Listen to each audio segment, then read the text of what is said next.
ஈரானின் கடற்பகுதியை தனது கட்டுப்பாட்டிற்கு கொண்டுவர அமெரிக்கா முயற்சித்து வரும் இந்த நேரத்தில் வடகொரியா மிக முக்கியமான ஆயுத சோதனையை நடத்தியிருப்பது சர்வதேச அளவில் கவனம் பெற்றிருக்கிறது.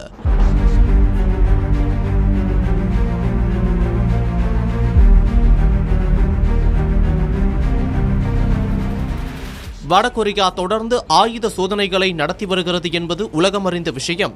இப்படி இருக்கையில் மிக முக்கியமான ஆயுத சோதனையை நடத்தி உலக நாடுகளின் கவனத்தை பெற்றுள்ளது. அதாவது போர்க்கப்பல்களை துல்லியமாக தாக்கி அழிக்கும் வகையில் உருவாக்கப்பட்ட ஏவுகணைகள் வடகொரியாவில் சோதனை செய்யப்பட்டிருக்கின்றன. இந்த வகை ஏவுகணைகளை தடுத்து நிறுத்துவது நடக்காத காரியம். எனவேதான் அமெரிக்காவுக்கு வடகொரியாவின் இந்த சோதனை பெரும் சவாலாக இருக்கும் என்று கூறப்படுகிறது.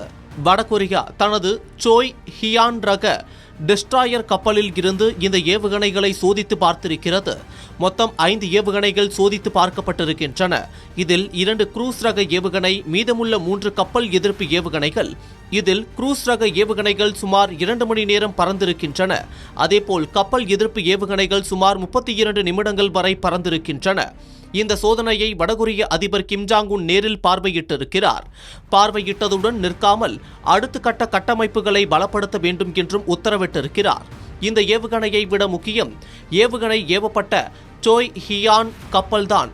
இது டெஸ்ட்ராயர் வகை கப்பல். அதாவது ஒரு விமானம் தாங்கி கப்பலுக்கு 4-5 டெஸ்ட்ராயர் கப்பல்கள் பாதுகாப்புக்கு செல்லும் அந்த அளவுக்கு சக்தி வாய்ந்தது. வடகொரியாவிடம் பெரிய நவீன கப்பல்கள் கிடையாது. தற்போதுதான் புதிய கப்பல்களை கட்டமைத்து வருகிறது. அந்த வகையில் இந்த கப்பல் சர்வதேச அளவில் கவனம் பெற்றிருக்கிறது. இந்த கப்பலை இந்த ஆண்டுக்குள் கட்டி முடிக்க வேண்டும் என்றும் ஆண்டுக்கு 2 போர் கப்பல்களை புதியதாக சேர்க்க வேண்டும் என்றும் வடகொரியா பிளான் செய்திருக்கிறது. இதெல்லாம் யாருக்கு முக்கியமோ இல்லையோ அமெரிக்காவுக்கு மிக முக்கியமானதாகும்.